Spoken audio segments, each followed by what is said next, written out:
Ženské DMs a čo v skutočnosti znamenajú. Babi, vy mi môžete dať v komentároch vedieť, či to platí aj na vás a vy chalani si robte poznámky. Číslo 1. Až teraz som si našla správu. Ak si dostal takúto správu, sorry to break to, ale je to bullshit. V 9 prípadoch z 10 si buď tú správu našla a niečo ju vyrušilo, takže ti zabudla odpísať, alebo si jednoducho nebol jej priorita a neodpísala ti hneď, alebo ťa proste len odignorovala. Číslo 2. Nerob si starosti s darčekom. Či už sa jedná o narodeniny, Vianoce alebo Valentín, v preklade to znamená len jednu vec. Chcem darček. Buď ti to proste povie len úplne zo slušnosti, ale väčšinou to znamená to, že nemusíš si teraz minúť všetko, čo máš na účte, na jej darček. Väčšine žien naozaj nejde o sumu, ktorú na nás minieš, ide o to, aby si ukázal, že si spomenul. Číslo 3 je moje obľúbené, mne je jedno. Väčšinou táto správa prichádza po nejakej takej hádke alebo menšej výmene názorov, kedy ti žena povie, že mne je jedno. Správ si po svojom, nech sa deje čokoľvek, nerob si po svojom, skončil si, ak to urobíš. Tí muži, ktorí sú vo vzťahoch už level profesionál, veľmi dobre vedia, že je niekedy extra výhodné pozniesť sa na svoje vlastné ego. Číslo 4. Môžeme urobiť aktivitu XYZ, ak chceš. Sem si môžeš dosadiť prídem, ak chceš, môžeme ísť na ten výlet, do tej reštiky, ak chceš. Tuto, pozor, nie je to tak, že žena tú danú vec robiť nechce. Ona chcela od teba počuť extra uistenie o tom,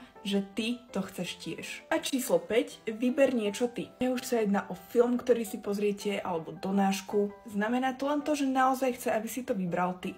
Ale je tam jedna poznámka pod čiarou. Tvoj výber musíš vždy zohľadňovať nielen tvoje, ale aj jej preferencie.